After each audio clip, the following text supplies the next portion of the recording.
Entertainment, the perfect blend of paranormal and pop culture, with your host, Joe Wakefield and Ryan Lang. I love it. I'm a fan of this. I'm here for it. Might need an opener, buddy. Well done. Yeah. That was impressive. Thank you. Right? Yeah. Hello, and welcome to another episode of Earthling Entertainment with Joe Wakefield and Ryan Lang. Hey, I'm your host who's, just doing his best. It's Joe Wakefield. And I'm proud of you. Hi, I'm Ryan Lang. Proud of you, Joe. Thanks, man. Anyways, hey guys, you might be asking, what is Earthling Entertainment? You know, if you're new to the podcast, well, I'm gonna tell you. I am. What we do here is a little bit of the spooky, a little bit of the creepy. Sometimes it's cryptozoology. Other times it's a haunting, a myth, or a legend. But it's always spooky. Oh my God. That, of course, is followed by a little thing we like to call disclosure discussion. That one's all about aliens. I'm just asking questions about UFOs, about aliens, extraterrestrials, any new videos, any new photos that are out there. That's the kind of stuff that we like to talk about. Today we have an older story to talk about. That's right. Excited for that. Ooh, I am too. Oh, yeah. Ryan's taken trips around the world lately, so I think he just picked another location for this one, right? Yeah, we're in Korea. Ooh, finally. Yeah. Yeah. Well, then the second half of the show, the latter half, if you will, is all dedicated to pop culture and entertainment. Sometimes, Sometimes we've had celebrity guests. We've done audio dramas. We occasionally do pop culture quizzes. We usually talk about celebrity deaths, and we always got some genre type muse. Then, those two things come together to form the delicious peanut butter ball known as Earthling Entertainment. Hey, how's it going? What's up? Got it. Yeah. I've got it. The peanut butter ball? I do. Well done. You want to share? No. This is a lot. Only because you're using your bare hands. Just saying. Yeah. I watched them. So, guys, you may have noticed something different. Well, this is the second time we're attempting to do a video show. For those of you who are, not new to the show, for long-time listeners, I hope you enjoy what we've got going on. We're making a little bit of adjustments. The sound should be a little better. Hopefully, the picture's a little bit better. We'll see. We're going to keep tweaking until we decide to either give up this venture or to continue. Well, we are in the same room this time, at least. So we have that going for us. It's definitely good for audio, if nothing else. That's right. Yeah. And a little bit better picture, I think. But yeah. But no, we heard. I bought a new camera. Oh, yes, he did. Yeah. And Ryan is technically using a different camera as well. And I want to get one too. And then I can use like my setup at home sometimes just in case of emergency. And like I keep telling Ryan, that is not going to be the new norm. And he has to walk his ass to the damn studio every week. That's right. Every week. I walk 60 miles. For the rest of your life. Uphill both ways. Uphill both ways. Oh, man. So, how was your weekend, bud? Nothing to complain about. Nothing really to report. Just hung out with the kids. How about you? I actually had a pretty big weekend. It was Motor City Comic Con. Remember? And I love going. It's bi-yearly. There's usually one November and one at the beginning of summer. So my wife and I went with our two kids, and we usually like to take a picture with a random celebrity that, obviously someone that we've never had the chance to work with.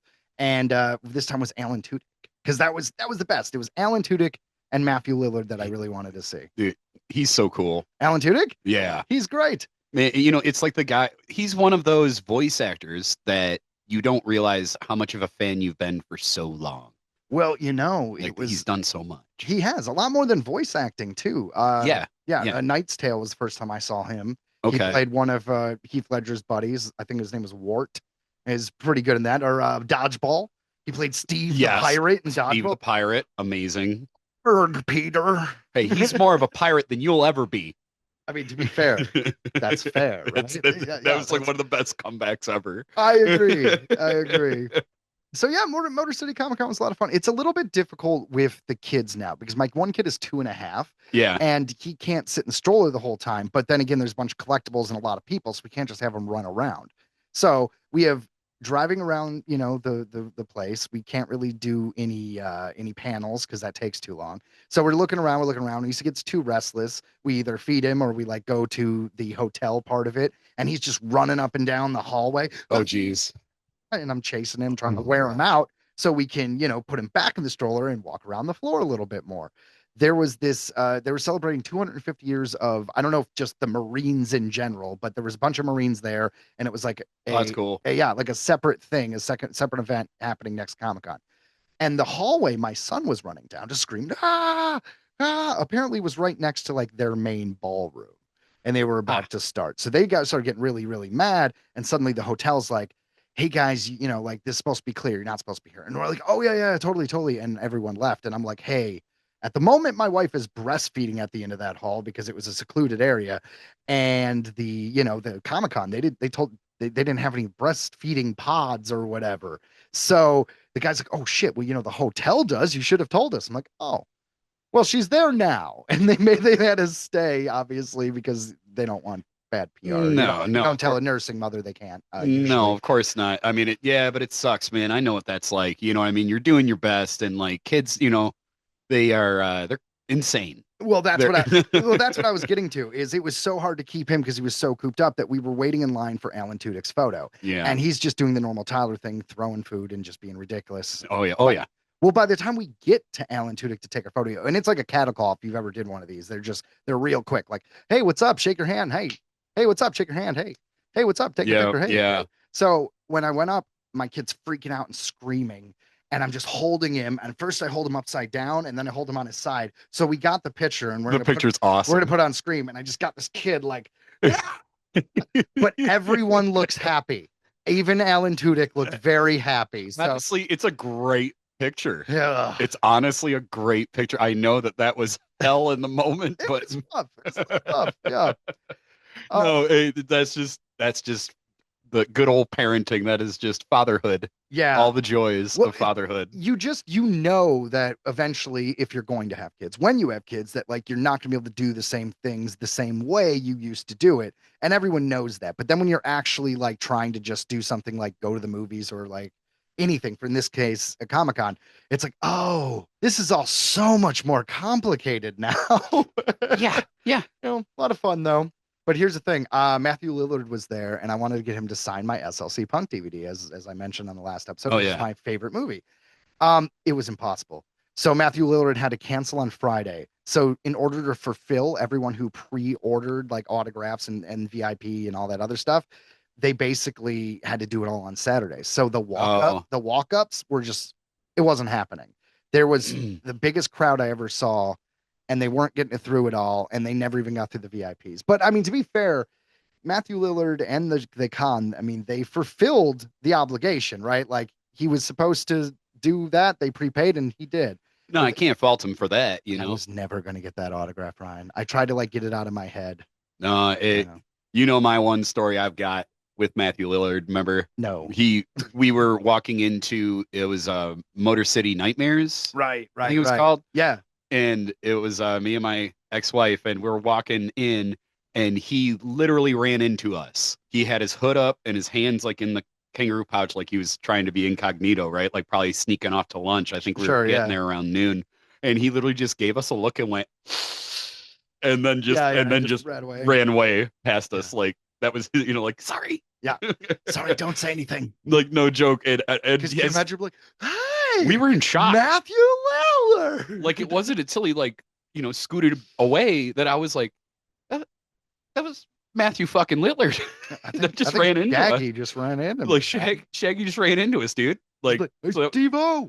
So we got a free experience, and I feel like I had just talking about cons, right? Yeah. When we went to the con together.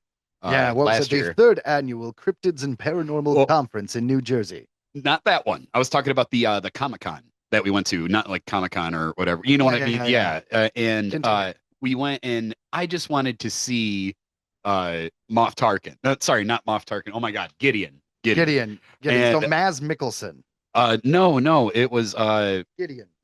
Yeah, but Gideon. What's his name? It's Esposito, something like he's got a Giancarlo Esposito. Yeah, something like that. Giancarlo Esposito. He was one of the villains in Breaking Bad. Yeah, he was in Breaking Bad. He was the villain in Far Cry 6. So I wanted to just see him.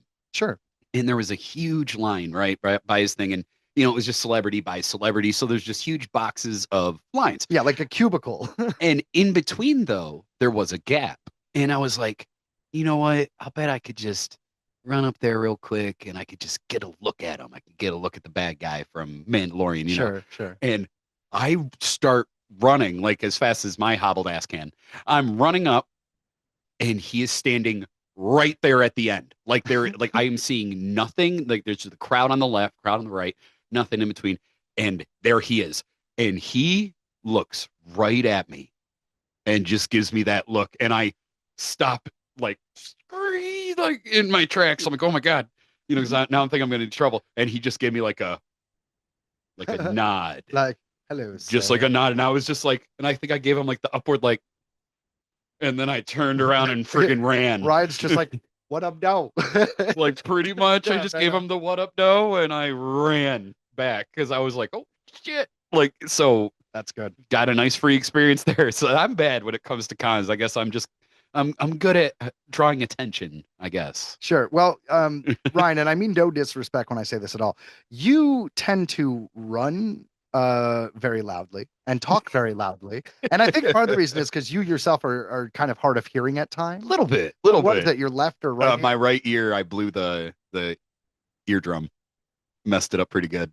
Stood in front of a PA system and didn't know the guitarist was about to start his check. And yeah, don't do that. Ow. Did you ever go to the doctor for that? I did. Didn't do much about it. Fair enough. Did they have a solution or? They said perhaps surgery or whatever, and I don't like surgery and stuff, so I figured I would cross that bridge when I came to it. Well, with the exception of like plastic surgery addicts, I don't think very many people are like, ooh, surgery. I know, right? Surgery. I'm going to have such a full ass. You just wait, right? I'm going to have such a full ass. Oh, Joe. I'm going to get my Brazilian butt tug or whatever the hell it's called. Get it done. Yeah. You could do it. Honestly. Imagine that? I can. I'm no, imagining seriously, it right now. Like, seriously, I'm imagining it right now. Heterosexual man with no style, I'm but just like the fucking nicest ass. I'm looking at Joe with a nice ass. That's what I'm seeing right now. Bubble butt going on over here. How hilarious would that be? Just to spend your money on like one weird attribute, like everything. But now I have a fat ass. Hey, I support you.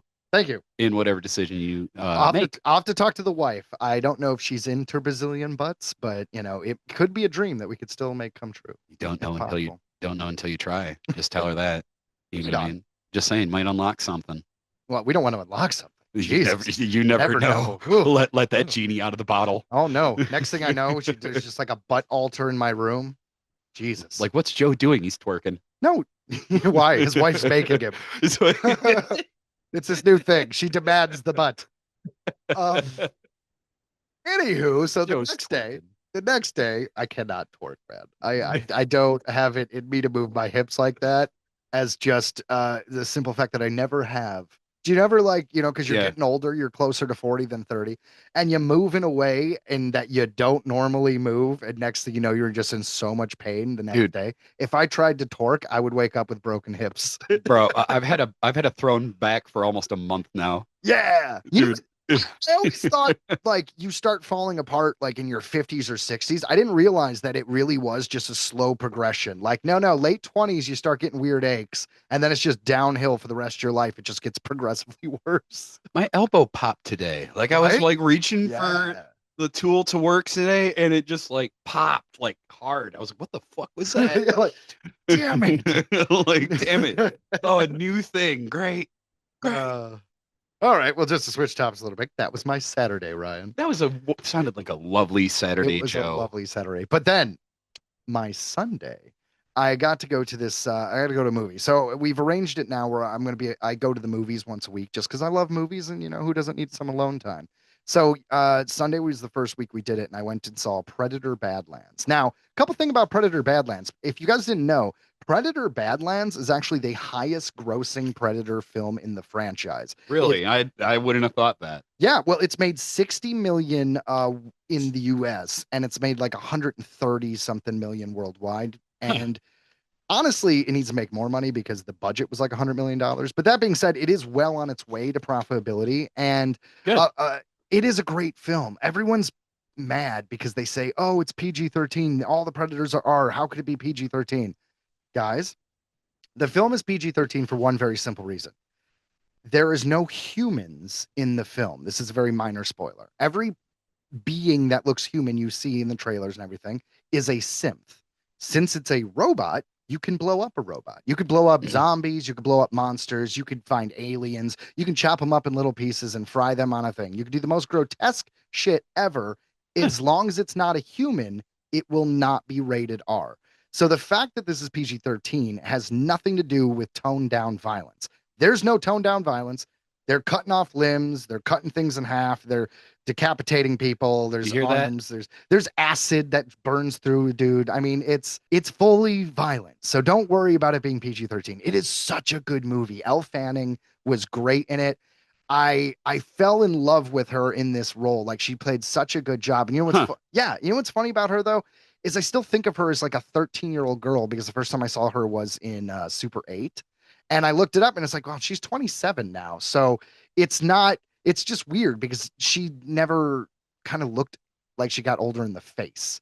You know what I mean? It's kind of like actually Megan Fox. Megan Fox has looked like she was 25 and now she's like 45 and she still looks like she's 25. And that may have something to do with plastic surgery. I don't know. But my wife tells me everyone gets plastic surgery. So Evidently everybody gets plastic surgery. I don't know. Like, some people do it right. You know what I mean? Like, you can tell like they've definitely got something done, but like it's not that obvious. You know what I'm saying? So like there's a limit. Like, it's okay. It's whatever. I get it. It's what celebrities do. It's what's popular. You know, they have to deal with that shit. Like, I don't know. Yeah, no, I agree. And I'm not picking on women at all. I'm sure there's many men who have done plastic surgery dude, totally, that I don't know of. But like, when people come to mind is Renee Zellweger and even Emily Blunt and Kate Beckinsale. They've all had a lot of work done. To me, they look different. And it's kind of weird. Who's the male singer? George Michael or something? I think he had a bunch of stuff done. I don't know. But I know that, no, the guys get it. Like, all dude actors get it too. Like, everybody's pretty much getting it for the most part, is getting some kind of plastic surgery. It's just what they do. Yeah. It is kind of unfair, just to play devil's advocate here. It is a little unfair that we can get older though. Like, a chiseled guy with gray in his hair, and then they still hook him up in the movie with like the 23-year-old hottie. Yeah. He's like, I'm reaching 60, but I'm an action star. I'm gonna sleep with this person who was on Disney Channel last year. Okay, I'm out. Yeah. Well, yeah.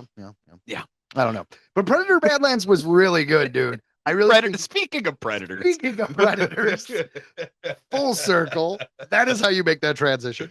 By the way, I saw a really gross joke online. I was looking for random shirts. Oh, you should tell it. Okay, well, it just had a I don't know how else to say this. It looked like the Trix rabbit from the cereal company was soliciting sex from a minor. And it said underneath, "Silly rabbit, tricks aren't for kids." And I'm pretty sure it's. You made that, didn't you, Joe? No, I didn't. I'm a little bit more clever. I hope I'm a little bit more clever. It kind of sounds like an old school Joe joke. Don't tell people that. I have never been crude or crass with my humor. Oh, never. Anyways, back to Predator Badlands. Speaking of predators, like you said earlier. Yes. Great film. I definitely think you guys should see it if you haven't seen it yet. A movie's getting out of theaters really quick, so you probably only have like another week to do it. Highly recommended. This is technically the 7th Predator movie, I think, right? We got Predator. I have no idea. All right, so we got Predator, then we got Predator 2, then we have Predators, then we have The Predator, then we have Prey, then Predator Killer of Killers, and now Predator Badlands. So yes, it is the 7th one. But if you don't count Predator Killer of Killers, some people won't because it's animated and because it was a Hulu original movie. But I would say Prey was also a Hulu original movie. I'm so out of the loop with these films. Even though I got it on Steelbook because I'm awesome. Of course you do. Of course you do. I do. I pride myself on buying shit that isn't readily available. Like, I got like Fallout Season 1. I made myself so proud that I was able to find that Dogma was going to be released. Yeah, it's going to be released before Christmas. So Ryan sent me a video where Kevin Smith and Jason Mewes announced on their newly formed TikTok that they were releasing Dogma before Christmas. Before that, I thought it was going to be after Christmas. Everything I read was after Christmas. So I'm excited because I love Dogma, and I've been waiting for it to be re-released all these years. A few years back, I actually bought a really crappy version on eBay because that was the only DVD I can get a hold of. My original DVD was long lost, and I could only get a wide, not a widescreen, the small screen, the square. What is it? Letterbox. I don't fucking know. But it was the small square version for old TVs. Full screen. Full screen. Yeah. Which is ironically not the full screen. I know. I don't know why but that's what they called it. Right. Well, I ended up getting that, and it was like $60 for like a crappy full screen DVD. Damn. Worth it. Damn. Worth it. Well, let it be known that I knew of physical media of like one of Joe's like most favorite franchises ever, the Kevin Smith franchise, and I discovered that first. So he did. He did. Well, because I'm usually not that I deserve credit. You do deserve credit. That's right. Well, when we do the show notes, Ryan usually handles the spooky stuff. Like the first half of the show, Ryan usually covers a lot of that, and then I usually cover a lot of the pop culture stuff because I'm more versed in that. So I usually look up all of these stories well before anything. So him dropping any news on me is why he's so proud That's of right. himself. That's right. Fair enough. That's right.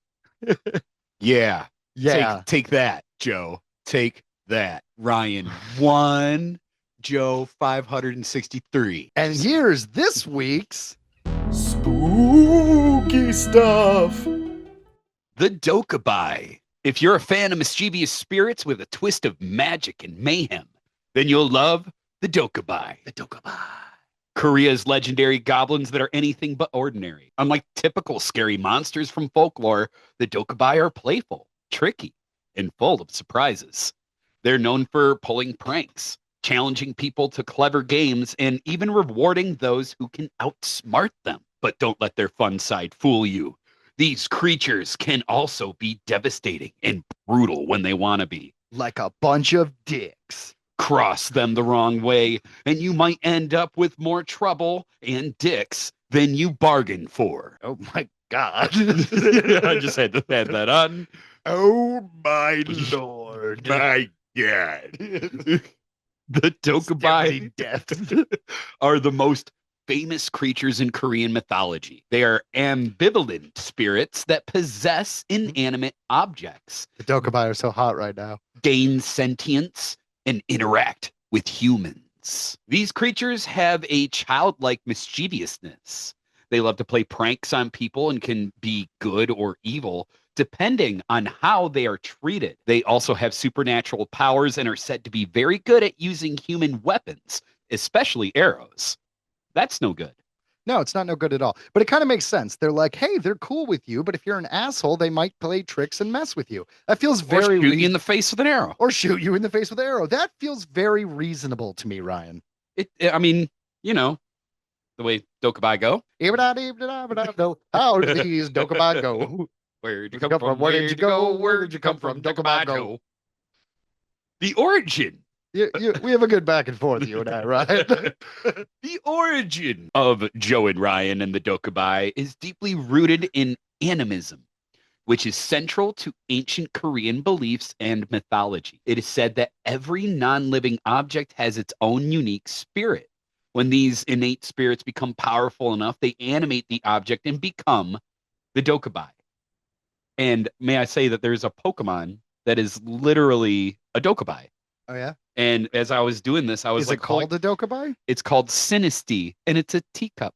And literally, its description is a lonely spirit found an abandoned cold teacup and possessed it. It's weird that that's a Pokemon, though, because if it's a Dokkaebi, that means a shitload of Dokkaebi somehow found themselves an abandoned teacup factory and all became teacups, enough so that it's its own race of Pokemon. That is an insane idea, Ryan. That is insane. No, once you really start diving into like ghost Pokemon in Pokemon, it starts becoming really fucked up. Like, honestly. Japanese I don't what do you culture the things around that they believe around ghosts and spirits and all that stuff. It's got some wild ideas that in the West aren't as popular. So sometimes we get these stories that just seem wild and off, all just completely off. Wild ideas, not like a creature with an eye for a butthole. The shrimp. That's right. That's right. Shrimp I do. Look it up, guys. Shrimp I do. I'm gonna bring up the shrimp as much as possible. I brought it up this time. I That's made sure I true. could beat your ass to it. We need to do. We should revisit the shrimp. I agree, because that was on the one I forgot to record episode. Spoiler, in that episode, I forgot to hit record. We did a whole thing. Like, Yeah. we did the whole episode. It was sad. It was hilarious. It made me want to die.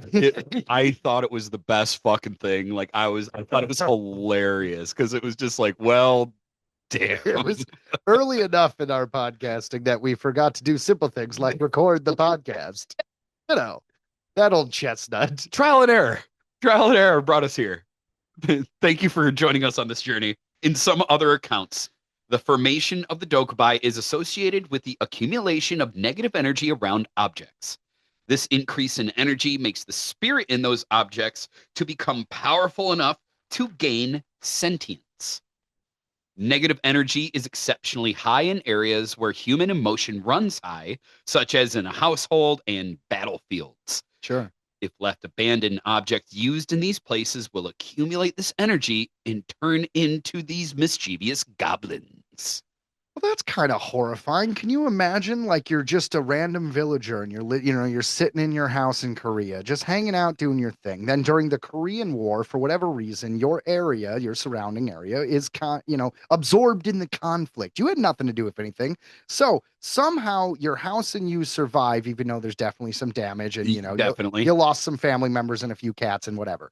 I don't know what you have. This is your own Korean fantasy here, but my point is, you get all surviving this tragic thing. Let's say Fluffy died and you're really upset about it. So this is just a bunch of negative energy. Negative energy. And then now you got to deal with like haunted teacups, like some fucked up like Beauty and the Beast thing where you're just like, God damn it, Chip. Yeah, dude. It's like Mr. Clocksworth or whatever your name is. Get out of here. Just everything in your house is either annoying or scary as hell. right. That is not fair. And with the Synesty, he'd just be bringing you down. Like- He's just like, well, I'm really lonely, and no one wants to First drink tea out of me. First Fluffy. know. Now I got some Pokemon and a walking toy chest. Everything really just hasn't been great since the separation. I mean, just been, That's true. just every day. It's just, it's like filling, and I try to fill my cup, but it's overflown. My cup is full. You know what I'm saying? And Metaphor. just don't know what to do with it. And it's like, all right, well, I got to go to work. It's like, that's okay. It's totally fine. Leave like everybody else. Oh my God. It's fine. No, but seriously, if it is just like emotional trauma, like every like buddy who's been in a hard situation or an abusive relationship or like a fucked up growing up situation, they just have their toys, teacups, and random picture frames just like jumping around, being like really haunted, ghosty. I mean, it feels like it's adding insult to injury was my only point. Oh my God, it could get so dark. Yeah, you deal with all this trauma and then you have to deal with haunted items. Oh my God, that could get so dark. Like exactly. I just thought of like the darkest thing. I don't even want to bring it up. Like the parents like lose their kid, right? Yeah, exactly. The kid dies, and then one of their toys like becomes possessed. And there's like, especially if the toy fucks them, just like, yeah, mommy, be like, it's me, it's me, Charlie. like, all right, well, we're moving and burning the house down. I'm just saying. Just let me get this knife. Hold on. What? No need to worry. Oh God, things got spooky up in here. That's what I'm saying. Spooky stuff. This is so spooky. Continue. Abandoned objects such as household brooms and battlefield weapons stained with human blood are more likely to become Dokkaebi. Hold on. Could you repeat that? Abandoned objects such as household brooms. Exactly. So they just compared a broom to a bloody battlefield sword. Yes. Well, back Dude, then, a bloody bayonet and a broom. It's like, I just don't know which one of these is more evil.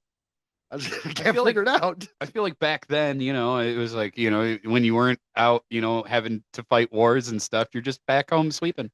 You know, nothing else you really need in the closet. What you got in there? There's my I just think it's a broom funny and comparison. sword.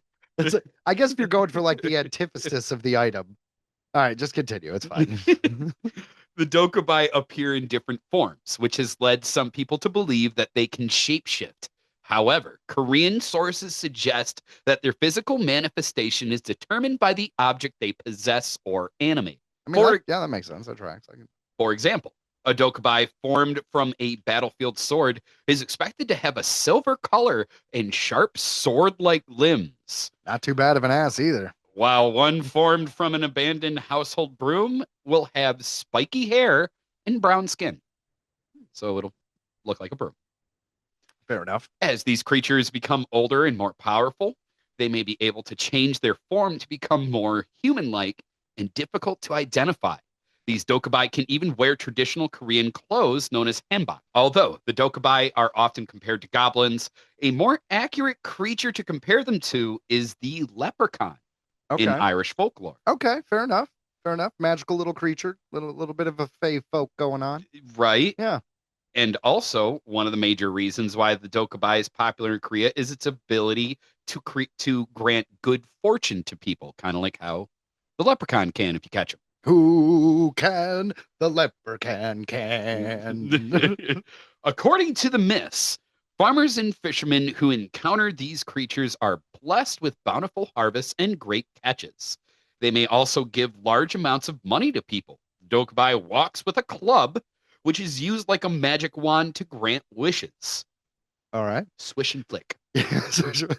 Yeah, coming at you with like this mini bat. You're like, oh my God, he's going to hit me. And he's just like, here's flowers. I actually think you're swell. It's like, oh, thanks. Yeah. So, No, seriously, it's weird to have a giant thick club as a magic wand. I guess it works. Yeah. Feels a little Thor hammery. I could see it's like, kind of like a wizard has his staff. No, I mean, I get the concept. It's just like a big old bulky club. It's like, can't you just come up with a better magic item? It's kind of like when they changed the sonic screwdriver in the last Doctor Who. It's not important. I know you don't care, but they made it look like a fob for a car. Really pissed us all off. Joe's known about Dokkaebi for like 10 minutes now, and he's already like, you know what? Doctor Who. Not doing it right. All right, go ahead, man. In ancient Korea, Fair enough. people perform rituals and sacrifices to attract these creatures and get good fortune. However, an encounter with a Dokkaebi does not guarantee good fortune. These creatures will only give gifts to people who have treated them well. According to Korean mythology, not all Dokkaebi are good. Some of these mysterious creatures, especially those that live in households, are known to cause chaos by spreading fire and contagious diseases. Well, damn, that's accelerating. Like, here's some leprosy. That And sucked. by the way, your bed's now on fire. Like, oh my God, he set the dinner on fire. You think that's bad? He gave me herpes. Well, damn. Yeah. Oh. Hanging out with the Yahoo. Ahoo! No, the Yahoo was the bat. The Yeah, I Yahoo know. Wasn't, no, No, the Yahoo was doing some stuff. no, the Yahoo was not doing some stuff. You're talking about the thing that went around and had some saucy time with people. Yes. That was wasn't it the Mananangul who did that? Was it the Mananangul? No. We had a song about it. Like, I've got the power. Oh, Papa Bawa. It was the That's Papa I will Bawa. never forget. Guys, if you want to see something weird, look up our Papa Bawa episode. Oh my Apparently, God. that one likes to just I'm telling you, force himself upon his victim. it's that episode was so unique. I don't know what it was, but that was Just one of one those little bit. episodes that was just like, my God, what the fuck were we doing? But it turned out great. My Papa Bawa. My Papa Bawa. Papa Bawa. Touch myself. In some other accounts, it is said that the Dokkaebi can get jealous of the attention that little children receive and infect them with smallpox. Oh shit! That Take that. sucks. Yeah, Like just it's as- such an extreme reaction. hey, you know what? Smallpox. Like, Smallpox. I guess smallpox would have to be like the major cause of like killing kids in Korea for that to be like in the myth, right? Because otherwise it'd be something else. Instead of smallpox, it would be like, I don't know, the consumption. They all got the tuberculosis. Dokkaebi. Dokkaebi. Gotta catch them all. Dokkaebi. Please don't catch him. I'll give you smallpox. Smallpox. Yeah. God, I was trying to help you. Jesus. So parents who suspect the presence of the Dokkaebi can expel them through special rituals. Cool. One way to get good fortune from a Dokkaebi is to defeat it in a Surium match, which is traditional Korean wrestling. This is not easy to do, as these creatures are very good wrestlers and will easily defeat anybody, no matter the size. Oh my God, I just want an episode. Yeah, I just want an episode of anything where someone like a Randy character takes off his shirt and just, come on, who's gonna go? I'm gonna wrestle this Dokkaebi. I didn't hear no bell. Exactly. You're like, oh no, they're really good at this. They both just, I don't know. That is hilarious to me. Like, That's right. Like challenging them to a wrestling match.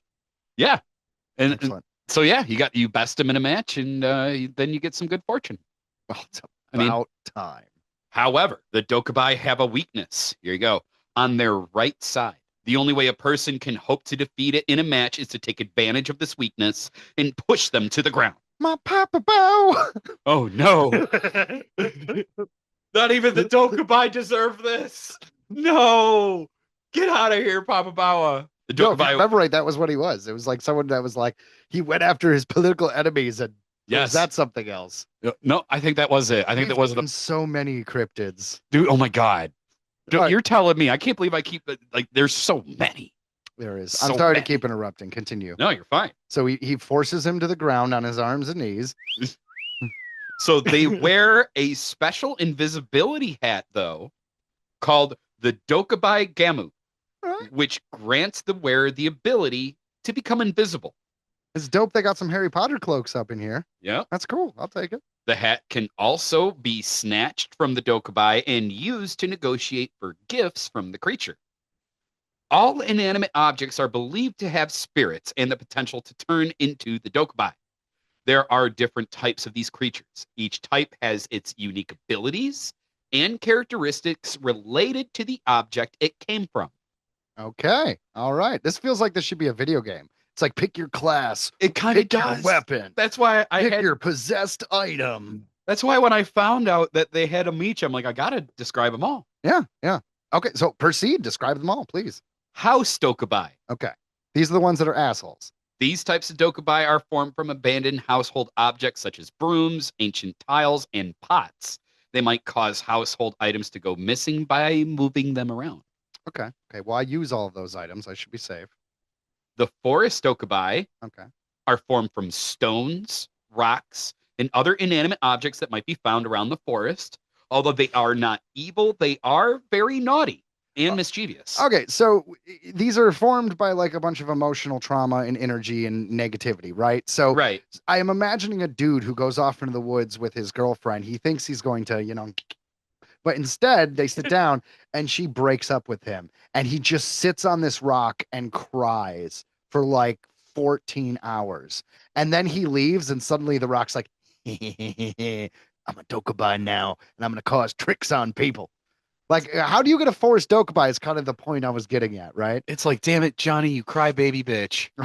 Had to go and make a Dokkaebi. Make a Dokkaebi. And it's like, you're like, damn it, I was walking through the woods and I got tripped. Did you cry near that rock? Well, who's to say that it has to be human emotion?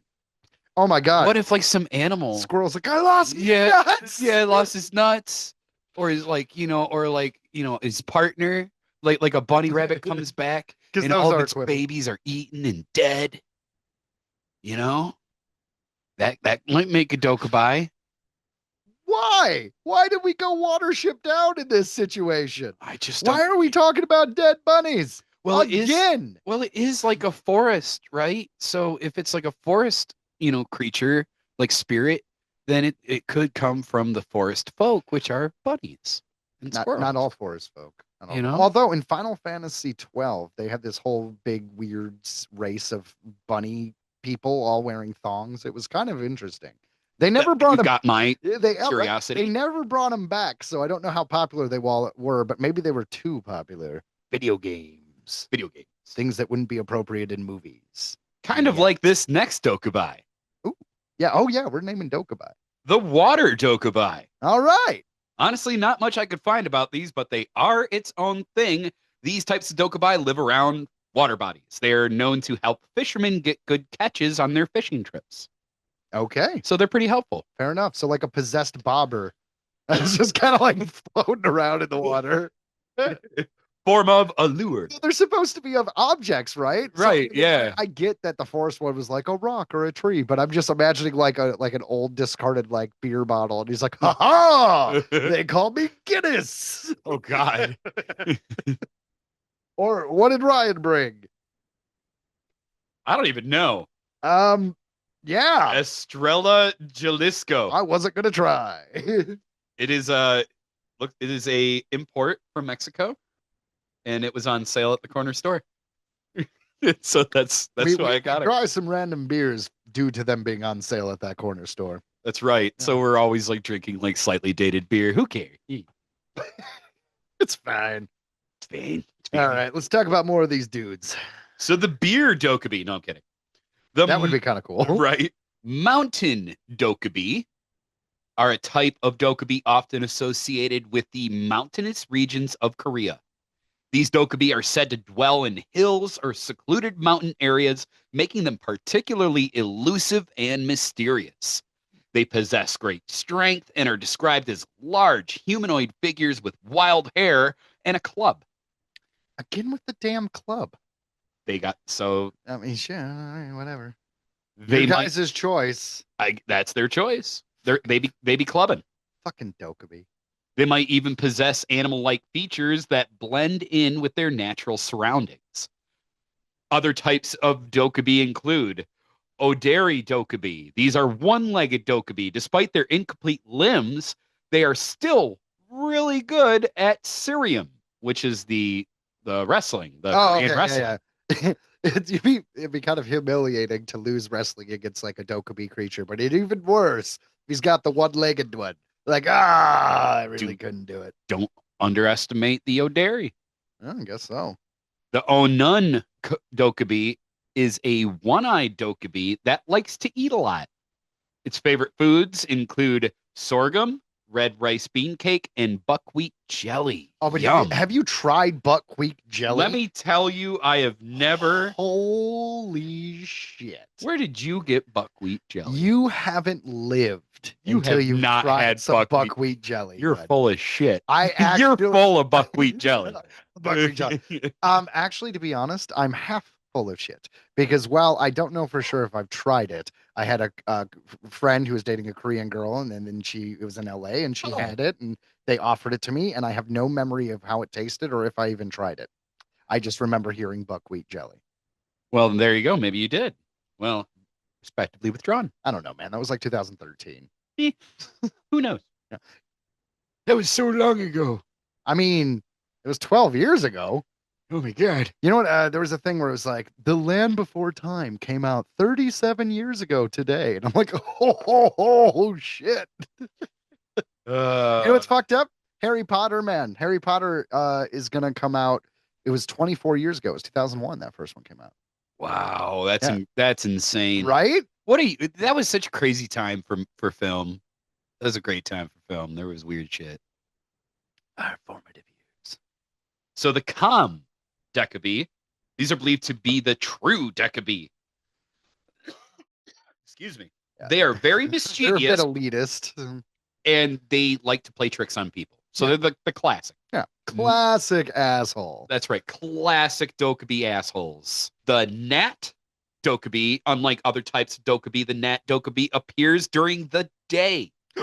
They wear the invisibility hat and can gift this hat to humans. Daywalkers. What would you do with an invisibility hat?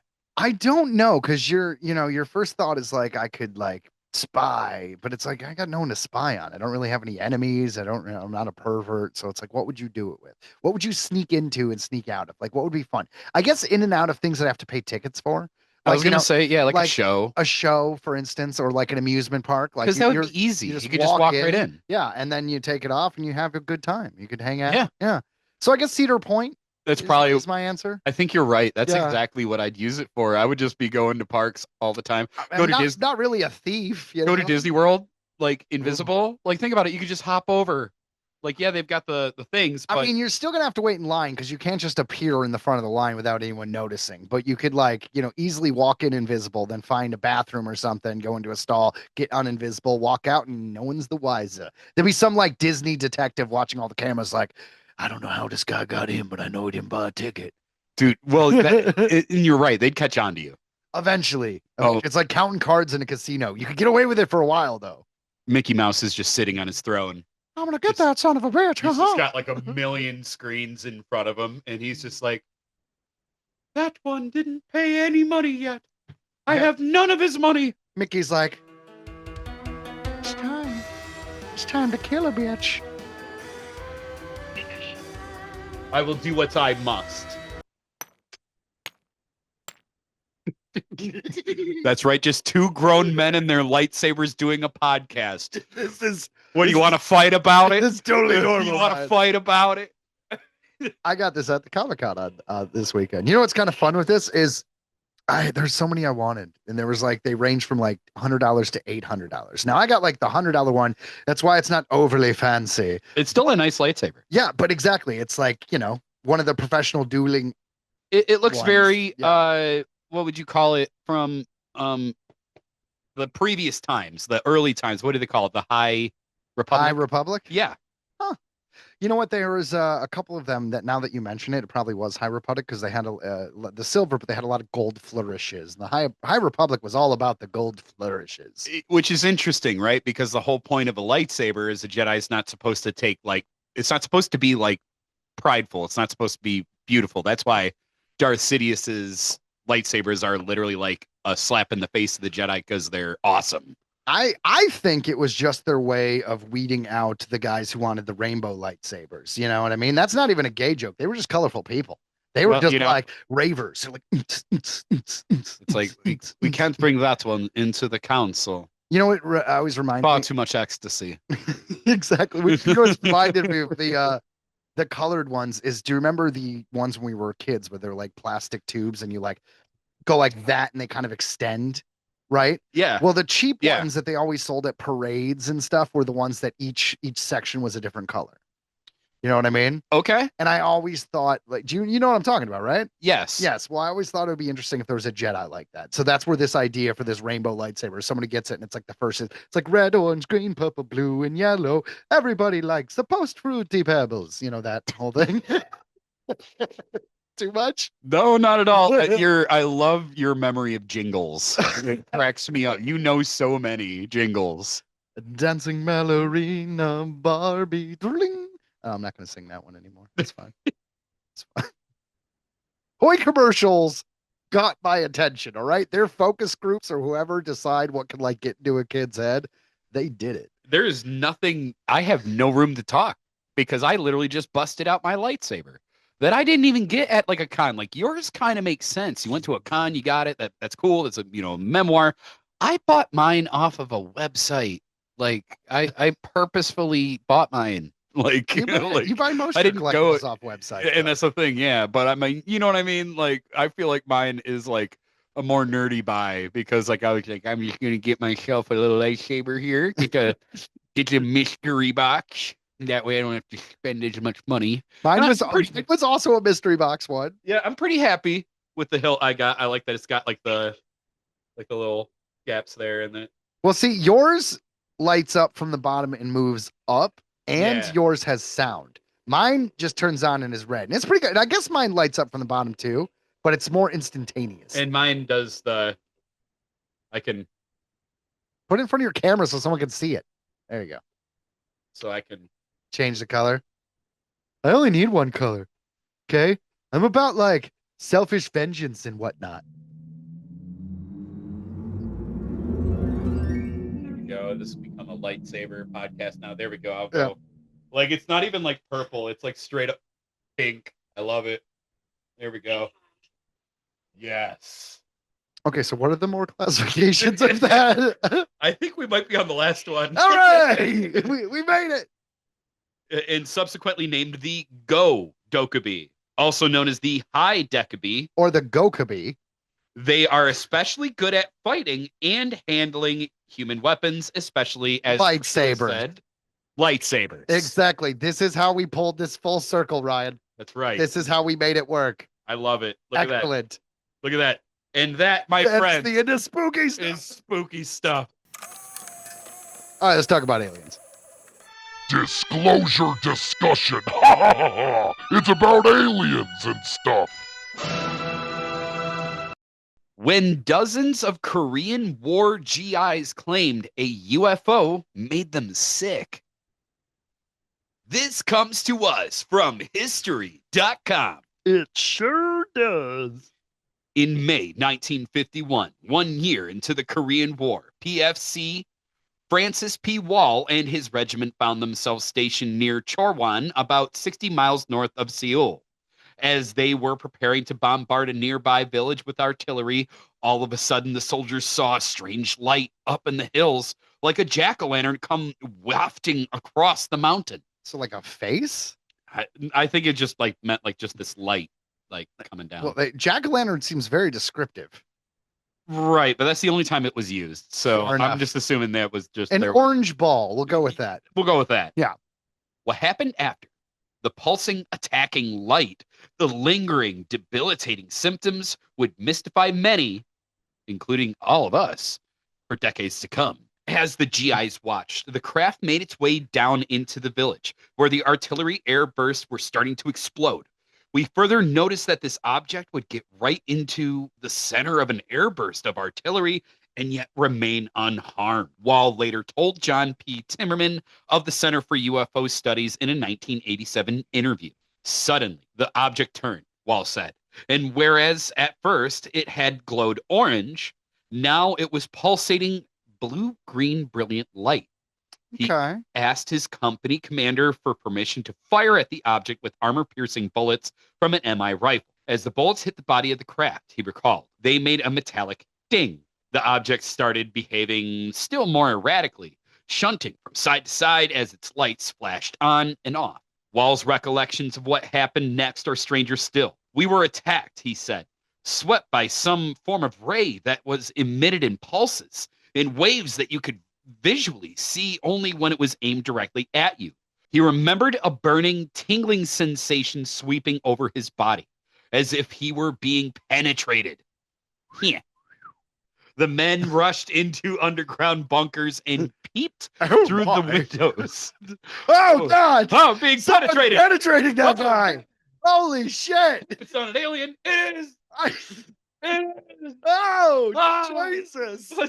No! No! Don't take that piece. Do, do, do, do, do, do. And Mulder thought his sister being abducted was the worst thing that could happen.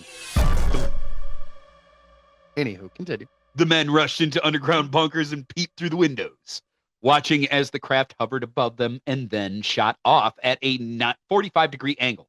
It's that quick, he said. It was there and was gone. Oh, let's see. Holy shizmickle. 3 days after the incident, the entire company of men was evacuated by ambulance, with special roads cut to haul out those too weak to walk. Mm-hmm. When they finally received medical treatment, they were found to have dysentery and an extremely high white blood cell count. Extremely high white blood cell count sucks. Dysentery is what, the shits? I think. Yeah, no, it is. I know that's like one of the ways you die in Oregon Trail. It is. You die of you dysentery. drink dirty water and you poop yourself to death, essentially. What is it? Man, I can't believe I'm still alive. I poop myself to death every day. I'm sorry, what? It's like in A Million Ways to Die in the West. He's like, the black shits? Like, oh, I reckon that'd be the end of him. So they were, so he says, to me, says Richard F. Haynes, a UFO researcher and former NASA scientist, they had symptoms that sounded like the effects of radiation. Yeah, that's exactly what it sounds like. Like if their fingernails turned black and fell out, I'd be like, totally radiation, 100%. Nah, they're just getting old. That just happens. Oh God, getting old. Your head just falls off. That's all it is. That's what happens.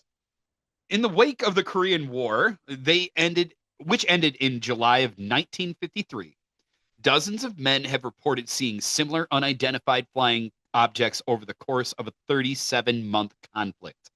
The craft often resembled flying saucers.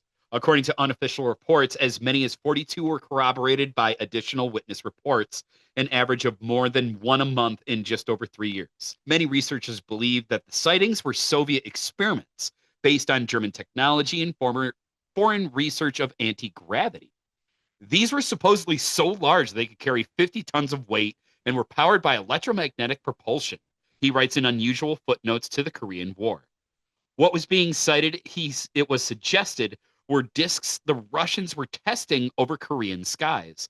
But in the years since the fall of the Soviet Union, a number of Soviet reports of sighting UFOs over Korea have trickled in, discrediting these theories. I mean, it makes sense. Aliens have been known to go over our nuclear sites and to check out conflict areas, like whether or not they're basically saying, well, we can't let them into the Atlantic Council. They're too primitive. Look how they fight. Or they're like, hey, what defenses do they have so we could like take them out? Whatever their alien motivation is, they tend to look at our weapons and our nukes and our things like that. Yeah. Yeah. So I completely understand why it would be in the Korean War. There's probably been, I mean, there was this famous woodcut from, I don't know, it's Europe. And it was like around the Middle Ages. And it was basically a bunch of alien spaceships apparently fighting in the sky. It's crazy. So they've always been reports of them checking out our war. War. They're very interested in how we do war. And yeah, whether it's them protecting themselves or trying to get ready to kill us, one or the other. Or they just, maybe we're just fascinating. Because maybe to them, they're just documentarians. They just have no idea what the F we're about. Like they're just checking us out. You know what I mean? Just some ant hive to them. They think we're the hive mind. You know, to them. I mean, maybe. I don't know. It's rough. I don't know. I just think of how humans treat, and this isn't going into some big old thing. I'm just saying. I look at how humans treat. As it turns out, it was a big old thing. I think about how humans treat animals, simply put, right? Or any basically creature, or basically other humans that are different. Like we treat everyone bad. Think of the Europeans coming over to the, United States and fucking up all the Indians. Yeah. So I just can't imagine aliens are going to be much different to us, and that's kind of a scary thought. Right? No, and it's going to be it's going to be complete. They're going to get us. There's going to be absolutely there's going to be no contest whatsoever. Yeah. It's just, just get ready. Just get ready, guys. Just get ready. So that was disclosure discussion. It was kind of a weird one. I thought it was pretty weird, but you know what? You and I and this podcast and the people who listen to us, we love you all, but face it, we're weird. Some things in life are weird. They are. Yeah. Especially this next segment. Real world weird. Pair of bodies stolen from abandoned mausoleum in Pennsylvania. Not something I'd expect from Pennsylvania. I would. In a disturbing story out of Pennsylvania, some twisted miscreants stole a pair of bodies from a mausoleum abandoned years ago. According to a local media report, the macabre heist is believed to have occurred earlier this month at the Good Shepherd Memorial Gardens in Plains Township.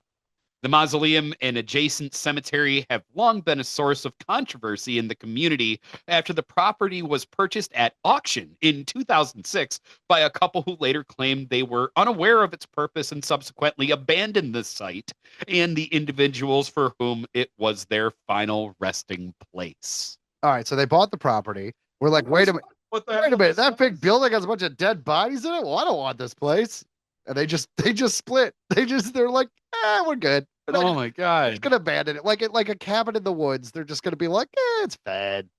We don't need to deal with this. There's gotta be some, there's not, but it feels like there's gotta be some laws to protect like old cemeteries and stuff. I don't know, but you think that there is something right. How do you just buy property that has buried bodies on it? I don't know. Luckily there's more to this, but like, don't you think that was disclosed to them? Like, how do you, like you said, when you go to purchase it, they're like, hey, by the way, there's like 50 bodies in this building. Yeah, right? It doesn't make any sense. Not at all. I can't even wrap my mind around that. What do you do? In the early 2 decades since, the mausoleum has fallen into disrepair and unfortunately become a popular destination for thrill seekers and troublemakers. Oh, yeah. Including the body snatchers who struck earlier this month. Okay, so we wouldn't steal a body, but as teenagers, an abandoned mausoleum just on a property that no one watches, we would probably have gone in there. We probably would have like Brought in the Ouija board. Exactly. Yeah, or some shit, yeah. you know? Lit a candle. You know, there's got to be people like sneaking off to, the goth kids. Someone's going to be fucking in there. Someone's going to be smoking some weed. I'm just saying, it's an abandoned building and there's teenagers, of course. But we wouldn't steal a body. That, like, what do you do with a body? I'm all gross jokes aside. This is an abandoned mausoleum for years, so it's not like it's gonna be more skeleton than flesh, I would assume. Right? I mean, you know, it's an abandoned mausoleum. Like, what do you do? I guess it'd be kind of cool to have a skeleton, but like a real skeleton? I don't know. It might be creepy. Scientists do it. We could be like a doctor. Like, you know? What the hell do you got there, Marjorie? What? Her name was Marjorie. Oh my God. I got her. Yeah. From the mausoleum. Yeah. What do you think? We're gonna tell on you, Trevor. That's not okay. I just think it looks great. Using it in my living room as decoration. It's for science. What do you do though? Like, Joe, you take a coffee. Do you have like a duffel bag where like I'm gonna put pieces of a person in here? Her name is Marjorie. Marjorie. I got it. Yeah. And she's from Minnesota, don't you know? Don't you know? Don't you know? You know what I'm saying? Like, she really ties the room together, bro. Don't tell on me. I had Mausoleum wasn't missing her. I had some fun when I was younger. I partied. I partied in weird places. We used to have at one point gone to. It's Detroit. There's a lot of abandoned buildings. There was a lot of parties in places we shouldn't go, but I've never thought in my life that I was like, I'm gonna go steal a body. I'm gonna like dig up that body. Yeah, no, Joe. That's because even though we're weird, we're not insane. We're not fucking sick. Yeah. We're not sick. Yeah, you know what I mean. Like that's some shit. But like that's being disrespectful. Like, just practically, do you want to be caught with a human bone? That's like you got some explaining to do. Even it doesn't matter what the bone is. It's like it could be like an arm bone and be like. So, Mama said that's you a human, Jezebel. Like, why do you have a finger? Why do you have a human finger? The cops are gonna have questions. With you and your sinful cold cuts. That was a Ed Gein reference. Sorry, we're talking about dead bodies and limbs, and that's just brings me right back. Yeah, that brings me right back to the Ed Gein story. Excellent. Totally worth a watch. Totally worth a watch. The last half didn't need to happen, but that's what happens when they force things to be a TV show. I swear. Should have been a movie. Or at least a shorter miniseries. Definitely. Like you could have made it like 3 or 4 parts and literally done with it. The last 3 episodes arguably didn't have to be there at all. You know, I've heard that from everyone. Yeah. Yeah. Maybe next one with Lizzie Borden will be better. Oh yeah. So as one may imagine, the unnerving incident has raised the ire of community members fed up with what has become of the forgotten site. I am fed up. He is. Denise Coomer as well, who had her parents removed from the mausoleum last November, declared somebody needs to step up in authority and do something about this. What are you worried about? You got your parents out. She's worried about everybody else. I'm sorry, I'm not going to make a joke. This is fucked up. It is. That's why it's on Real World Weird. This is wrong to steal a body. I mean, this is not right. It's awful. Alas, despite residents' repeated pleas, local officials indicated that they cannot legally take possession of the abandoned mausoleum that was condemned in 2015 due to its deteriorating condition. Sorry, it just sounded so stupid official. I had to talk about it that way. That was just a weird reason. Like that's what I'm saying. The building ain't safe, so we got to leave all them dead bodies there to be stolen by teenagers for their sexual games. Sure, you use big words. They'll believe that. Meanwhile, catching the creeps who stole the remains earlier this month may prove to be a challenge for police, as there are no security cameras watching over the site of dead bodies. I mean, it depends on like when that mausoleum went out of business. Like, what happens? How do you bury your family in a situation and then it's just like the owner's like, well, we're gonna sell the property, like, and then the bodies don't go anywhere. This is some poltergeist shit, man. Been a good run, guys, but you know what I mean. When you signed up for, did you read the fine print when we buried you? No, you didn't. You were dead. So well, I mean, this place is null and void. It wasn't too long ago because the woman in the story would moved her parents, so it hasn't been like 100 years. Right. So she was able to. I'm just saying well, it costs money, man. Like, Yeah. you might, like if someone right now was like, move your grandfather, it's going to cost $8,000. I'd be like, well, I guess he's fucking staying. Imagine just the DIY of that shit. Like, you just pull your truck up. No, I'm getting mom and pa. I got this. I'm getting mom and pa. To be fair, you could, because the teenagers stole the damn bodies and no one noticed. Exactly. I don't know. Would you do that? No, it's the real question, Ryan. Would you break into a mausoleum because someone's like, in this situation, this mausoleum, your parents are there. Okay. Someone's stealing bodies. You know you can get in and out with bodies, and apparently no one's going to say anything. Would you go to try to retrieve your loved ones? I don't know. I might. Depends on who it is. I feel like I would just be the Karen. I would start as a Karen. Oh. And I would just bitch and bitch and bitch. Like, I would be like, oh my God, like I would be at freaking City Hall, like doing shit. This is madness. And then, if that fails, then I don't know, man. I don't know. I might do it. I don't know. See, a mausoleum, it seems less weird to me to break a wall open with a sledgehammer and pull out a dead body than it does to like dig a hole. Yeah, I'll agree with that. I'm not going to dig 6 feet to get to a dead body. Digging a hole sucks. It's a lot of time to think about the fact that you are desecrating a corpse. But like 1 or 2 sledgehammer hits, you can break that cement, you'll be fine. And by then you're too deep in. Just grab the body, run. Come on, grab the body and run. Oh. Come on, Grandma, we're getting the fuck out of here. Yeehaw! Just saying. See, we've turned this now into like a fun adventure.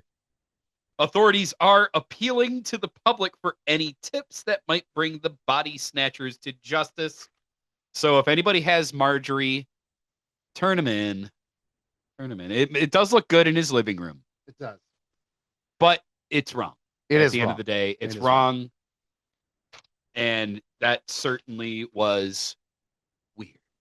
That was weird. And that, guys, brings us to the second half of the show, just after this quick commercial break and a little bit of a special report. Calling all comic fans, it's time to feed your brain at Green Brain Comics, where the freshest new issues, graphic novels, and manga hit the shelves every week. Whether you're looking for the hottest new series or the latest small press sensation, we've got it all. Every genre for every age, Green Brain Comics is your one-stop shop for all things graphic storytelling. Got questions? Our friendly staff knows their stuff. Whether you're a longtime fan or new to the world of comics, we've got recommendations that'll keep you coming back for more. And don't forget to check out our special events. Green Brain Comics is not just a store, it's a community. Located in East Downtown Dearborn, we are at Green Brain Comics on Facebook, Instagram, and YouTube. Shop online at greenbraincomics.com, and remember to feed your brain at Green Brain Comics.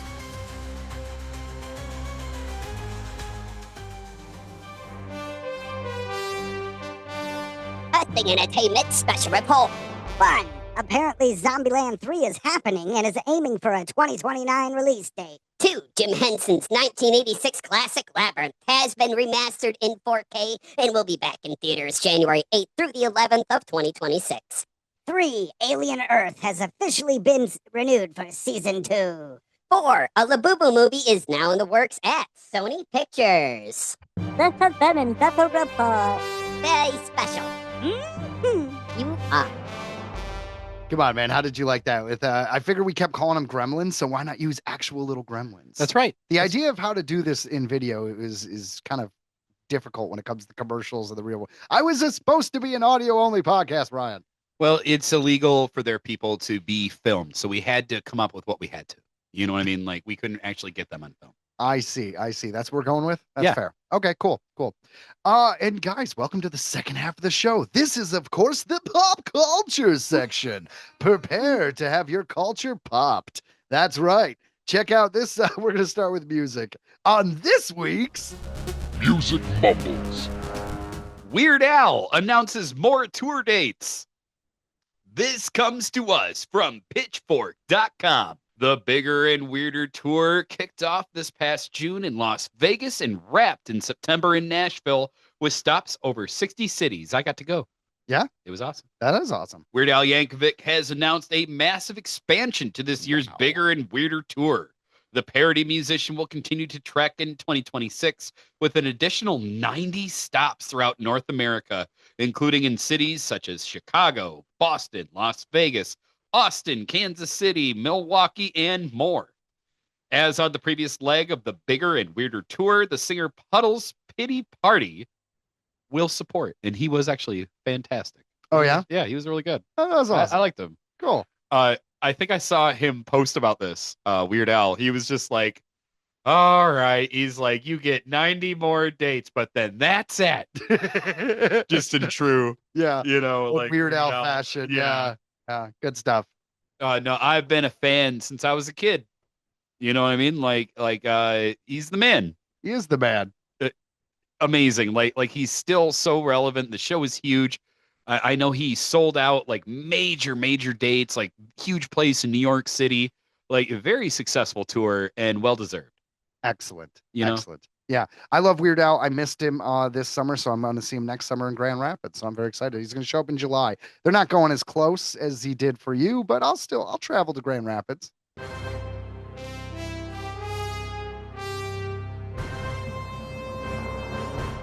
How Castle Rat are putting the fantasy back into metal. Finally. Yeah. October 31st, 2019 proved to be a turning point for Castle Rat. We got booked for a Halloween gig, and very last minute, I decided we should all dress up, recalls sword-wielding singer and guitarist Riley Pinkerton. I wanted to do easily identifiable categories of costume. Our guitarist kind of looked like a vampire, and as rats brought from the plague, I thought it would be cool to have a plague doctor in the band. I was going to be the rat queen, so I sawed off the head of a squeaky toy rat and stuck it on the front of this fake crown. It was a very loose sketch of what it would become. The audience was so into it that I was like, wouldn't it be great to have that much fun every time? It's true though. I like showmanship in my bands. And stuff. I've always been a fan of Guar and King Diamond, which is all very theatrical. Yeah. So fantasy metal people, I'm totally down, man. Yeah. One evening of spontaneity theatrically spurred Riley to transform her plainclothes doom band into the fully fledged medieval fantasy heavy metal outfit, blowing minds in the underground and beyond. With a lineup now completed by guitarist Franco Vittor, aka The Count, bassist Charlie Rudell, the Plague Doctor, and drummer Joshua Sturmick, the Druid. Castle Rat's potential just came to fruition with excellent sound record, The Bestiary. Yeah. It's a concept album, explains Riley. There's a wizard character that is woven throughout who is collecting the souls of all these different mythical beasts. A more diverse piece of work than last year's Into the Realm debut. The Bestiary expands on Castle Rat's primary influences, which is Sabbath, always from the very beginning, to include everything from folky touches to Maiden-esque moments and heavy electric wizard-style psychedelia on Sunsong. I love being touched folky. Me as well. And just as their music has developed, so does the live experience has moved on from the days of squeaky toy appendages. Talking about their gigs, Riley launches into a veritable checklist of metal wonderment. Quote, we cover the lore, so we have speeches. There's a battle scene. There's blood. There's chainmail. There's swords. Our arch nemesis, the rat Reaperus, will be there. Everything you could want is what we try to provide. We try to make it a really immersive experience. We just want to create this universe for people to step into and be a part of. I feel like an escapism is important, right now especially. Having a place to go where you can focus on something that's not real can be a helpful thing. It's a place where a lot of people want to be. Exactly. I love escapism. That's why I love fantasy movies and comedy movies and things that can't happen in real life. And the movies I don't like are cops, courts, war, mob, crime. because just the normal part of Joe's life. He's just bored of it. no, it's normal part of life. I don't want to hear about that crap. I don't need to watch a drama about human trafficking. No, man, show me Dungeons and Dragons. Let's talk about like the sword of Graviton that controls the red caps. You know, I kind of feel that when I play like a video game, right? And it's like choose your race or whatever when you're like in a medieval kind of game with different, elves and orcs. Why would I choose to be a human? I always think that. I'm like, I'm either going to be Argonian, Khajiit. I'm going to be something fun. Yeah, something fun. Something different. Well, right. I'm already human. I know everyone's waiting so much for the Grand Theft Auto 6 that's coming out next year. Everyone's just mad about it. And to me, it's not that I have an issue with Grand Theft Auto. I don't. It's a fun game. It's like anything else. But that is a perfect example. I rather play Horizon Forbidden West, which is like fantasy and technology and sci-fi and all this crazy stuff, than Grand Theft Auto, because it's like, well, I could just drive a car and shoot someone in real life if I feel like doing it. I won't, but I just don't like I can't get a sword and fight an elf in real life. Although I guess I could stab a midget, but I'm not going to. It was just one of those days. We understand. Oh, shit. But you know what I'm saying? Like real life stuff is just not as much of a draw for me personally. So I'm down with a fantasy metal band. Oh, I'm always down for a fantasy metal band, and I love concept albums. That's what King Diamond does. Yeah, no, totally. Each album is a story. With ambitions to take the band's lore into comic books and a movie. Things are only going to get bigger from here. The bestiary is out now via Blues Funeral. Ooh. Hey, I mean, if they're doing like a medieval kind of fantasy thing, like that's their whole thing. Yeah. And a lot of bands have taken the story of their band and turned it into more. So there probably could be comic books and albums like. Yeah. There's tons of bands that do it. And I can't believe the name escapes me right now. It's so horrible that I can't think of it. Oh, yeah. Moving on. So, hey, you guys should check them out if you want to see some kind of fun medieval stuff. Castle Rat, they got a couple videos online that are a hoot and a holla. If you like the 80s fantasy stuff, I mean, it's a way to go. It's like watching Deathstalker, not the new one that just came out, but the old one. You know, Patton Oswalt is in the new one. I don't even know Deathstalker. This is why I do the pop culture part. This is why. Well, my faith in you is dead. Good. And here are some other people who are dead. Remember that guy? Remember that gal? Well, now they're dead. Dan McGrath. He was a comedy writer for series like Saturday Night Live and King of the Hill, who won an Emmy for his work on The Simpsons. Died on November 14th at the age of 61. He is survived by his mother, Eleanor, his sister, Gail, and his brothers, Michael and Peter. But not his dog, Fluffy. He took him with him. That's right. Fluffy comes with me. Yeah. He knew the deal. Yeah. He knew it. That brings us to, forgive me if I get this wrong, Cleto Escobedo III. He was a longtime friend and band leader for Jimmy Kimmel Live. Died November 11th at the age of 59. He's so young.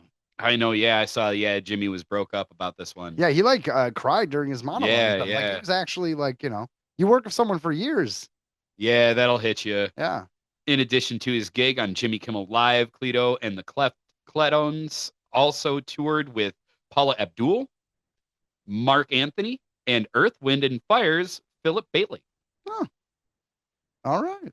Not bad. Now tell me, do you really want to love me forever? That brings us to the Kessler twins, twin sisters Alice and Ellen Kessler, famous for their performances with Frank Sinatra, Sammy Davis Jr., Fred Astaire, and others. Died November 17th in their home near Munich, according to German newspaper Bild. The accomplished duo opted to die by medical aid, which is legal in Germany. You know what? I was just about to say, whoa, they both died at the same time. What happened? Yeah, medical aid. They were basically put to sleep. It sounds fucked up, but I wish at some point in my life, at the end of my life, that I'm comfortable enough with everything I've done. And like, I feel like I want to be comfortable enough to be like, you know what? I'm good. I've lived a good life. I've done everything I wanted to do.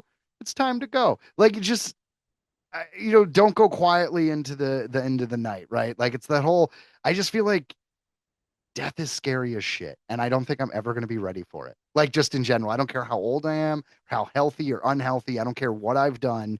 I just, at this point in my life, it's hard to imagine being ready to die. So the fact that they knew that they were ready to die and were able to do that, that is just, it's hard to put myself in that frame of mind.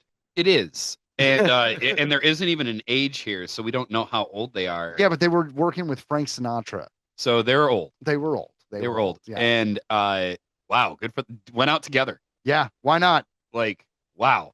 Yeah. That's pretty epic. It is. Well, respect. Respect to the Kessler twins. Totally. That brings us to Tetsuya Nakadai. Tetsuya Nakadai regarded as one of the greatest actors in the history of Japanese cinema and known for his roles in Ran, Harakiri, and the Human Condition trilogy, died November 8th. He was 92. We are what they grow beyond. That is the true burden of all masters. That's right. So in the world of Harry Potter, point your wands in the air and shoot up some flares for those who are no longer with us, yet were there to entertain us. We bid you farewell. Next thing. You know what the next thing is? What is the next thing? Headlines. Oh my God. I love giving people who listen to this podcast headlines. I just love giving them headlines. Totally. Yeah. Yeah, I do. It's like, here's information. Yep. Earthling Entertainment Headlines. Sex joke. Well done. No, Well done. So. It was subtle. I didn't know if anyone would have got what I was doing there. No, not a soul. Excellent. No one. Headline number 1. Here's our first glimpse of Legend of Zelda, the movie.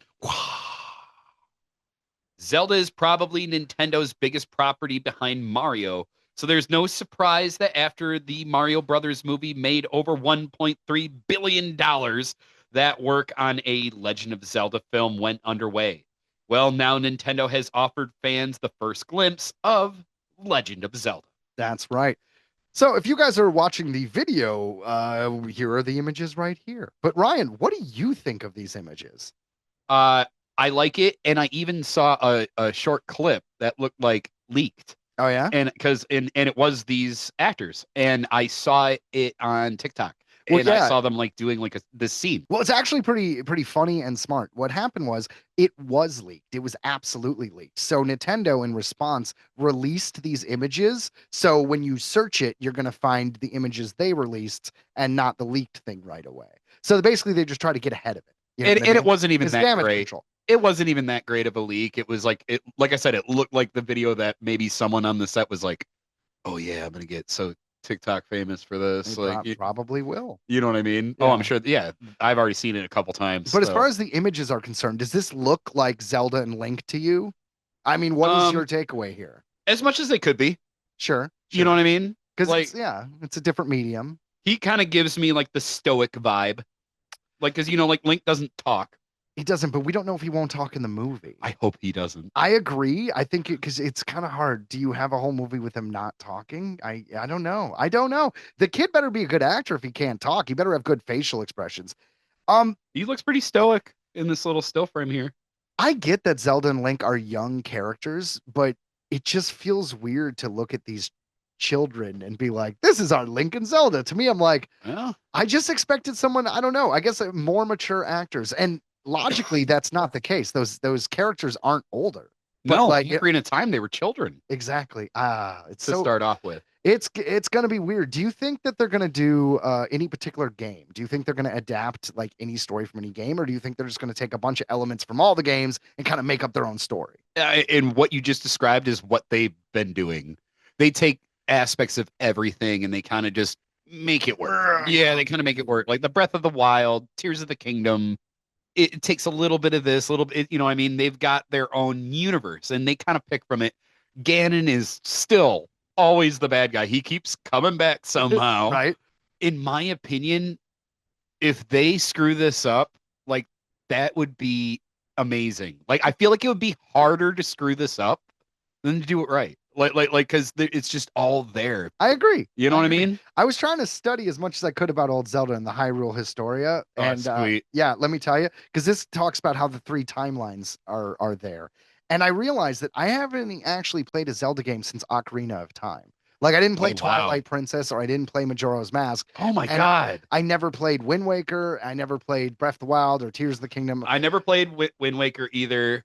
Or any of the, but I'm just saying, like, my idea of what Zelda is probably not what Zelda is to most people. So when I watch this movie, there's going to be so much shit, unless I play the games since then. There's going to be so many things I'm going to be like, what is happening? Not really. I think so, because the same thing happened with the new Mario Brothers movie, the Mario Brothers Galaxy. That's true. I'm watching the trailer, and there's a princess I've never heard of. There's creatures I never heard of. There was like, it looked like Day of the Dead Mexican skull kind of little creatures in that, and upside down pyramids. And I'm like, I guess upside down pyramids were in the third Mario Brothers. But I'm like, what is all this? Nah, I mean, maybe a little, but I mean, honestly, they keep bringing back the same kind of creatures. The Zora, the water creatures, the Zora. The Gorgons. Gorons. No, the Gorgons. Gorons. No, the Gorgons. They're from Small Soldiers. Oh, Yeah. yes. Well, they are right now at the side of some river at a dump site, starting their new life. Anyways,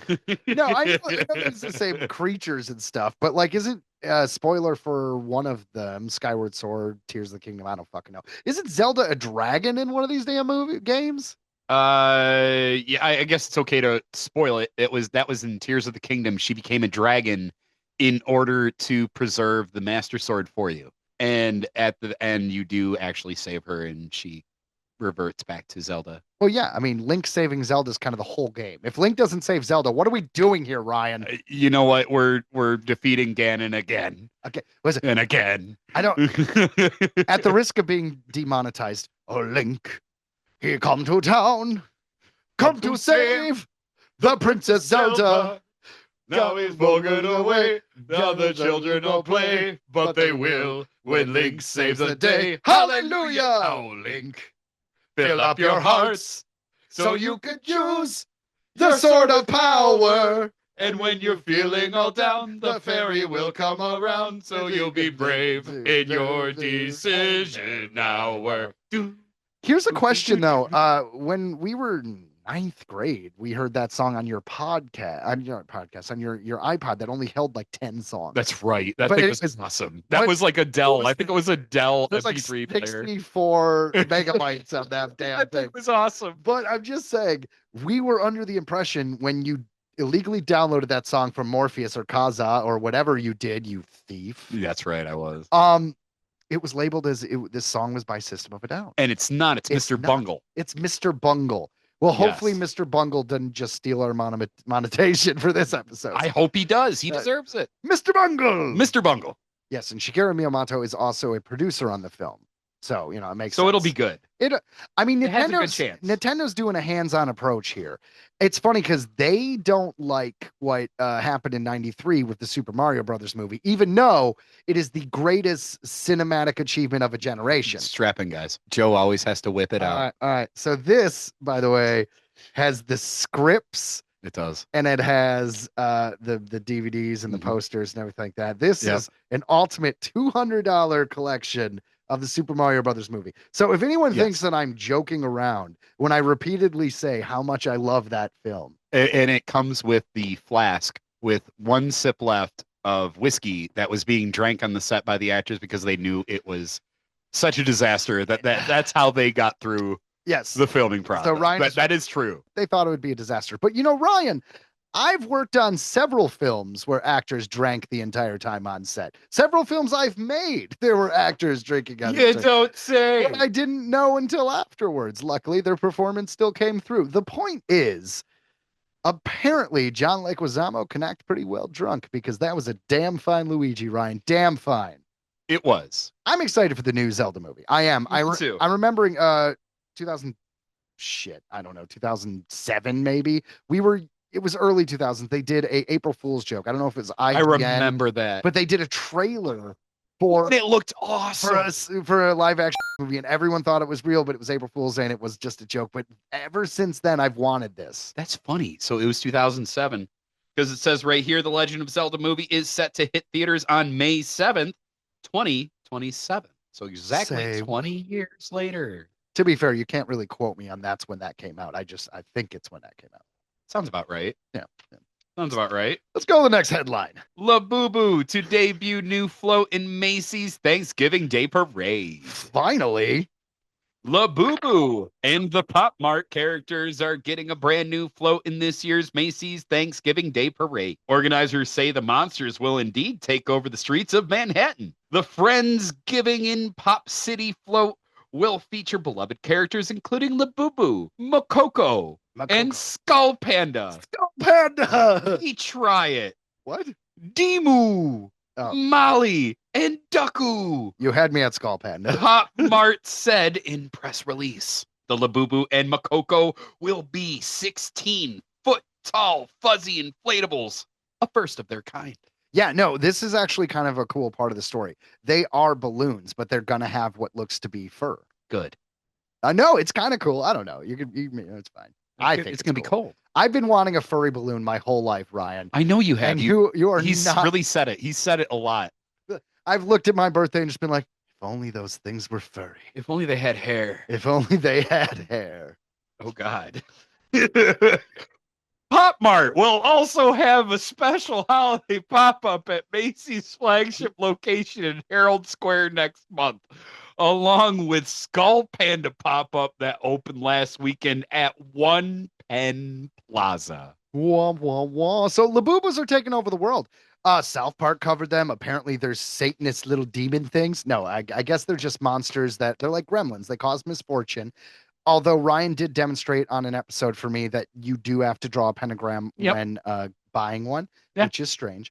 But they're going to be Thanksgiving Day float. They're making a movie. Like Labubus are the next Pokemon, apparently. I'm just saying. We'll or see. Beanie Babies. What is other popular things? Beanie Babies. Labubus are the next fidget spinner. That's what the kids do today. God. They still fidget spin. Do you spin? Do you fidget? What you have younger kids? What is mine are too young. What is the thing? My now? youngest loves those little tiny Labubus. little dinosaurs, and my other kid just loves Legos. He's 9. Those aren't like a thing. Do you remember when we were in 7th grade? The big thing for some reason, everyone got into yo-yos Yes, for I did. a year or two. I did, and I can still do like crazy yo-yo tricks because of it, and I can juggle. You can juggle. This Yes. guy, he got, I think it was a book fair, got a book of how to juggle with 3 balls, juggling That's right. balls. And I think it was middle school. And he literally got this book and learned to juggle and was just walking around high school juggling. That's right. Yeah. So guys, remember, if you want to be like Ryan, play with balls. That's right. That there is only one way to be Ryan, and that is to play with balls. And to move on to the third headline. Matthew McConaughey and Michael Caine open up a can of worms. This makes me sick. Actors Matthew McConaughey and Michael Caine have teamed with AI audio company 11 Labs to 11 produce Labs. virtual replications of their famous voices. McConaughey has collaborated with this. I can't do McConaughey. Yeah, I wouldn't want to. With this company since it was founded in 2022. At the moment, McConaughey is using 11 Labs technology to bring a Spanish language audio version of his newsletter, Lyrics of Living, in his own voice. Yeah, it's kind of okay. So what McConaughey is doing is actually kind of fun because it would be basically him speaking in Spanish, but he doesn't speak Spanish. So that is a fun use of AI. That is interesting. It would be kind of cool to hear like our podcast, but both of us in our own voices speak in Japanese or something. That'd be so freaky. Well, because that might be something fun to do. Like, so it's not that AI is all inherently bad. I just don't like generative AI. It's tough because this is the future. The technology is out there. This is happening. It doesn't matter how much you like it or don't like it. Imagine the guys who used to paint movie posters. Then when Photoshop came out, to them, this technology destroyed what they did and they hate it. Now think of the guys who did stop motion effects in movies. Yeah. That guy, I don't remember his name, but he was hired to do Jurassic Park, and then CGI comes around and he's out of the job. This is normal. The same thing that happened with the guys who made audio dramas, and then the TV came out and the radio dramas weren't as popular. At least they're giving permission. Well, you know what I mean? Exactly. Well, that is a good point. But what I was trying to say is, even though you might not like it and I hate it, you can't fight the future. You can't change what's going on. And like you just mentioned, giving your permission is better than Robin Williams, who wasn't around when this technology was built, but everyone's still using it to replicate him. Yeah. His daughter Zelda was like, this is disgusting. Right. And like we've seen it already with James Earl Jones giving Star Wars permission to use his voice for Vader. Darth Vader forever. We've heard about it. Bruce Willis knew that, he was not going to be able to provide anymore. He wasn't going to be able to make any more money.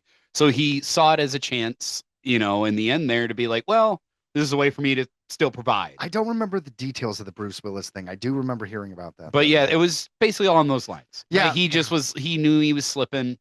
And he, in like kind of like the last of it all, he gave permission that way his family could continue to collect these, rights or whatever. It's like that argument where it's, guns don't kill people, people kill people. Well, as far as AI is concerned, AI can be used for a lot of really good things. It could be used for lawyers to look up information. It could be used to like fix technical documents. It could be used for this, changing your voice in a different language. But what we don't want as creatives, and I'm speaking for myself, and I believe a lot of creatives out there, what we don't want is companies using AI to write scripts or make movies, because the AI generated stuff, what you guys have to understand is it is just an amalgamation of what already exists. That's what I was about to say. So there's never anything new. It never breaks any new ground. And the human spirit is stirred by experiences. So for just recycling old experiences, there's nothing new. No one's talking about or reflecting on the experiences that are happening now. Yeah. I get exactly what you're saying. It's basically, it's like, it's different than it's like, oh, I took inspiration from Star Wars and this and this and that. But I came up with this inspired by that. Whereas AI doesn't have that capability. It literally brings what that is and just kind of mashes it together. Well, because the human experience, how we live our lives, what we believe reflects in our art. So even if we're taking inspiration from existing art, our own spin on it, we can't help but put that in there. But an AI won't have their own spin, Exactly. Yeah. Not yet. Not yet. Not yet. And then it'll be really frightening. I've avoided and then the human dies. I've avoided talking about AI on this show a lot. But I kind of was talking myself into it for the simple fact of the stories keep happening because this is out there. You can't ignore what's happening in life. No, they're even putting AI into toys now. Everything is. Yeah, everything has AI, and you can trick it into like saying messed up stuff. Well, even these toys. They just said Chat GPT, you're gonna allowed to like basically sext with it. You're allowed to like talk dirty and it'll talk back now. Like you could have phone sex with an AI thing. All right, so there was this really creepy thing that exists now. Now, as a young man, as like 15 to like 20, I would have loved this, which is part of the reason why it creeps me out so much. Is there's AI porn where you could take a photo of any anime creature, person, anything, and put their head on porn. That's the kind of shit I think AI is going too far with. Oh, I wouldn't want to be an actor or an actress right now. They think Photoshop porn fakes were bad before AI? Yeah, but the deep fakes and stuff like that. No, that was a huge deal. And now that we could use Michael Caine's voice, technically we could use his voice in a porno. I'm just throwing it out there. She came into the room.